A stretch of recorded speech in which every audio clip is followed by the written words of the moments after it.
Hello दोस्तों, NSM परिवार में आप सभी का हार्दिक स्वागत है। और आज मैं बताने वाला हूं सभी बच्चों को कि कैसे मैथ में अच्छी स्कोरिंग ला सकते हैं। अच्छा स्कोर करने के लिए हमें क्या क्या स्ट्रेटजी अपनानी चाहिए, कैसे हमें पढ़ना चाहिए, किस लेवल से हमें पढ़ना है, क्या क्या चीज हमें करनी है, क्या नहीं करना है, ये सारी चीजें आज मैं यहाँ पर तुमको समझाने वाला हूँ।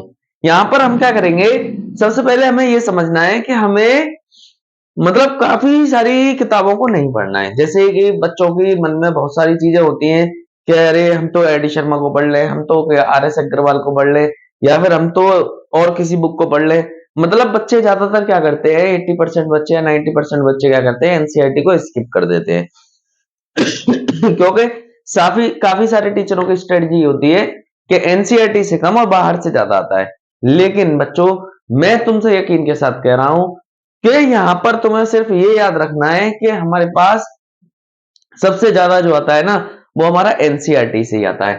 तो एनसीईआरटी हमारे लिए पढ़ने के लिए क्या है, सबसे ज्यादा मस्ट है। एनसीईआरटी को हमें जरूर पढ़ना है। एनसीईआरटी को तो स्किप करने का कोई सवाल ही नहीं है कि हम एनसीईआरटी को स्किप कर सकते हैं। एनसीईआरटी हमें बिल्कुल भी स्किप नहीं करनी है। पहली बात हमें ये याद रखनी है, सबसे पहली बात। और कैसे पढ़ना है ये भी बताएंगे, क्यों पढ़ना है और मतलब किस स्ट्रेटजी से पढ़ना है, ये सारी चीजें आज तो मैं समझाऊंगा। यहाँ पर देखो, बच्चों के मन में बहुत सारी चीजें ये आ जाती है कि अरे यार एनसीईआरटी तो बहुत छोटी सी किताब है, इसमें ज्यादा क्वेश्चंस भी नहीं है, लिमिटेड क्वेश्चंस हैं और इसे करने से कोई फायदा नहीं होता है। इससे इससे बेहतर तो है हम आरडी शर्मा करें। आरडी शर्मा में एक क्वेश्चन करेंगे, उससे से 15 क्वेश्चन 20 क्वेश्चन होंगे, उससे क्या होगा, हमारी प्रैक्टिस हो जाएगी। लेकिन बेटा हमारे पास अब इतना टाइम नहीं बचा, अब हमारे पास नवंबर आ गया है और नवंबर आ गया तो हमें अपनी स्ट्रेटजी क्या करनी पड़ेगी, चेंज करनी पड़ेगी। चेंज कैसे करेंगे हम अपनी स्ट्रेटजी को, हमें क्या करना है, फोकस करना है ओनली एनसीईआरटी पर। अगर हम अपनी एनसीईआरटी पर ढंग से फोकस कर लेंगे और इसके सारे के सारे एग्जांपल्स, जैसे इसके सारे एग्जांपल्स करेंगे हम कंप्लीट और एनसीईआरटी की एक्सरसाइजेस वगैरह करेंगे। इसकी हम क्या करेंगे, एक्सरसाइज करेंगे। ये सारी चीजें हमारे लिए बहुत ज्यादा इंपॉर्टेंट है। हमें क्या करना है, पहले एनसीईआरटी को पढ़ना है। एनसीईआरटी के साथ साथ हमें उसके एग्जांपल्स को जरूर पढ़ना है, क्योंकि बोर्ड वाले वहां से देखते हैं जहां पर बच्चा सोचना बंद कर देता है। जैसे एक ऐसा क्वेश्चन रखता है बोर्ड वाला जो टेक्निकल हो। टेक्निकल का मतलब क्या है कि एक ऐसा जिसमें टेक्निक अपनाई जा रही हो। ऐसा नहीं देगा तुम्हें बोर्ड वाला क्वेश्चन का, तुमको ये दे दे कि 2 और 3 को प्लस करो, 5 हो गए, आंसर आ गया। ऐसे क्वेश्चंस नहीं देगा तुमको, तो तुम्हें क्वेश्चन क्या देगा, थोड़ा घुमा फिरा कर देगा।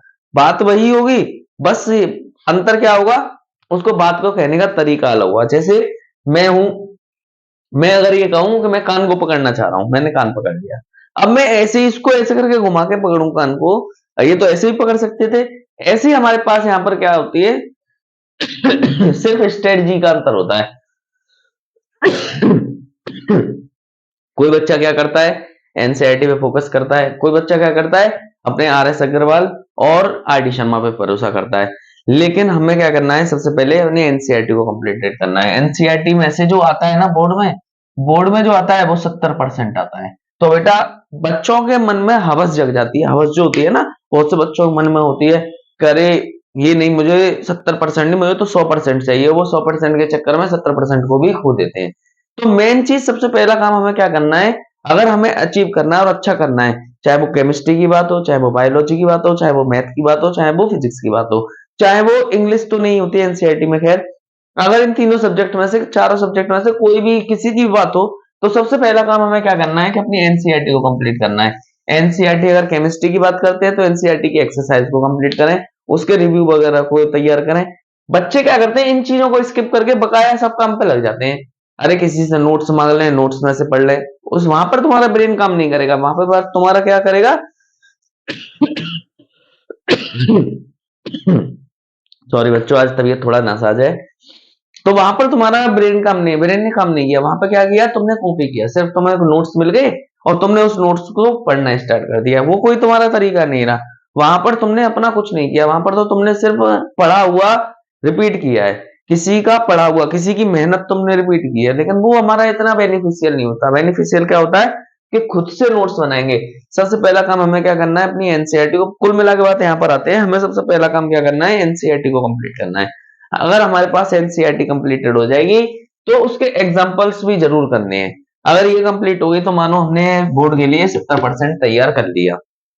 अब बच्चे दिमाग क्या लगाते हैं, कि भाई 70% से होगा क्या। लेकिन बच्चों मैं तुमसे कह रहा हूं, अगर तुम आर.डी. शर्मा या आर.एस. अग्रवाल पढ़ रहे हो तो मैं गारंटी के साथ कह रहा हूं कि तुम्हें वहां पर 30% ही अचीवमेंट होगा, और 30% से तुम्हारा कोई गुजारा नहीं होगा। अगर अच्छी परसेंटेज बनानी है, अच्छे मार्क्स लाने हैं, अगर अचीवमेंट अच्छी करनी है, तो तुम्हें क्या करना पड़ेगा, तुम्हें वहां पर 70 एनसीईआरटी को जरूर पढ़ना होगा।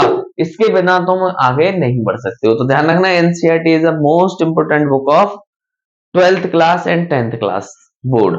तो बोर्ड के लिए सबसे ज्यादा इंपोर्टेंट बुक जो होती है वो हमारी एनसीईआरटी मानी जाती है।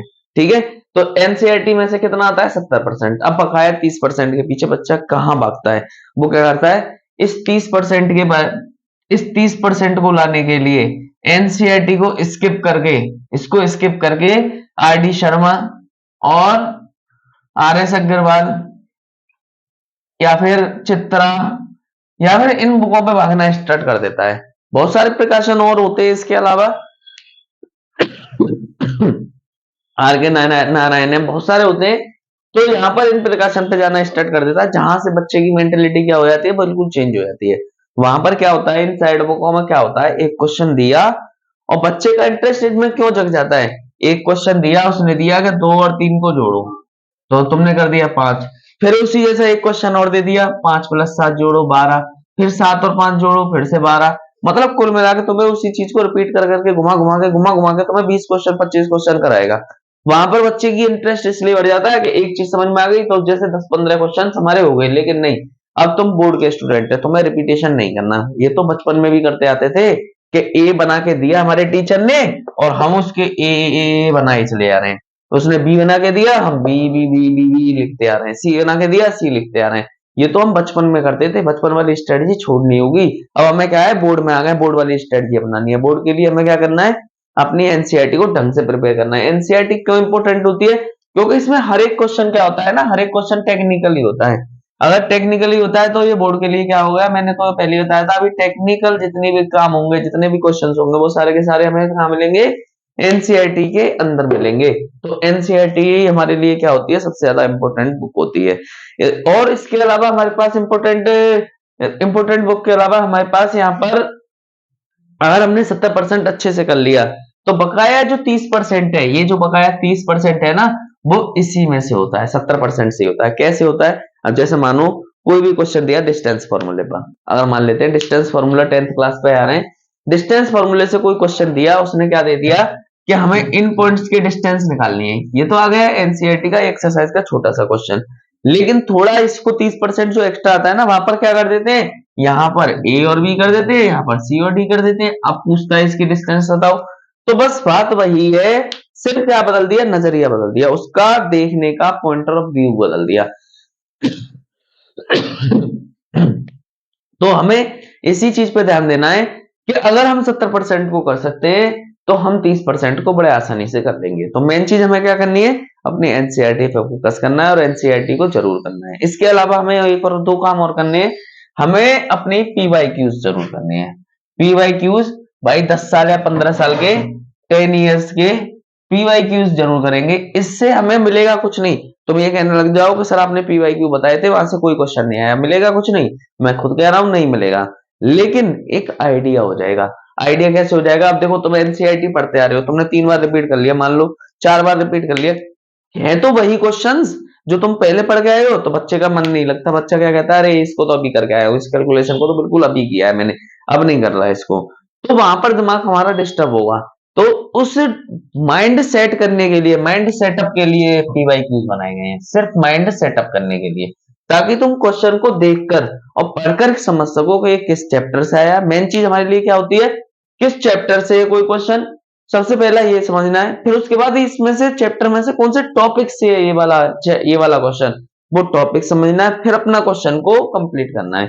तो मेन चीज, हमें अगर किसी भी चीज की पहचान नहीं होगी, अगर मैं चीनी लेने जा रहा हूँ बाजार में और उसने मुझे दाल दे दी, तो मुझे कैसे पहचान होगी, जब मुझे मालूम ही नहीं है कि चीनी क्या होती है, तो मैं नहीं उस चीज को प्रिफेयर नहीं कर सकता हूँ। ऐसी तुम्हें यहाँ पर क्या है, क्वेश्चन की पहचान होनी चाहिए कि कौन से चैप्टर से आके उठाए। तो इसलिए मेन चीज क्या है, हमें एनसीईआरटी के बाद में क्या करनी है, पीवाईक्यूज करने हैं। अगर थोड़ा बहुत और टाइम मिलता है तुमको, और थोड़ा बहुत मिलता है तो एग्जाम्पलर भी कर सकते हो। अगर थोड़ा बहुत टाइम मिलता है तो एग्जाम्पलर कर सकते हो, इसके अलावा तुम कुछ मत छूना। मैं गारंटी के साथ कह रहा हूं, तुम्हारी 90% मैथ में कहीं नहीं जाएगी। 90% अगर लानी है या फिर 90 नंबर लाने हैं 100 में से, तो तुम्हें सिर्फ एनसीईआरटी पे फोकस करना है, उसके पीवाईक्यूज पे फोकस करना है, और कुछ अगर टाइम बचता है तो एग्जाम्पलर से कोशिश करनी है। तो मेन चीज सिर्फ हमारे लिए यही है, पेपर यहीं से घूम फिर के आने वाला है, यहीं से आएगा, इनमें से कोई पेपर नहीं आता है, इस बात का बिल्कुल ध्यान रखना। हाँ, अगर ये कहने लग जाए कोई भी क्या इसमें से पेपर आता है, तो हाँ आता है, लेकिन इसमें जो एनसीईआरटी के क्वेश्चन लिख रहेंगे उसमें से आता है, ना कि इनमें से कोई भी क्वेश्चन आता है। कितनी भी साल पुराना पेपर देख लेना, कितनी भी साल पुराना पीवाईक्यूज उठाना, 10 साल के पेपर देखना और अपने आरडी शर्मा से मिला लेना, एक दो क्वेश्चन के अलावा कोई मैच नहीं करेगा। मेन चीज क्या है हमारे लिए, एनसीईआरटी, यहां से उठा के देखना, यहाँ पर मिलेगा तुम्हें सारा का सारा निचोड़, यहाँ पर मिलेंगे सारे की सारी चीजें तुमको, ठीक है, ध्यान रखना है। तो बच्चों हमें ध्यान क्या रखना है कि सिर्फ एनसीईआरटी करनी है, पीवाईक्यूज करनी है और एग्जाम्पलर करने हैं, अगर हमको बोर्ड में अच्छे नंबर्स लाने हैं तो। अगर वीडियो पसंद आई है तो आप लाइक करें, कमेंट करें, सब्सक्राइब करें और ज्यादा से ज्यादा शेयर करें। Thank you students.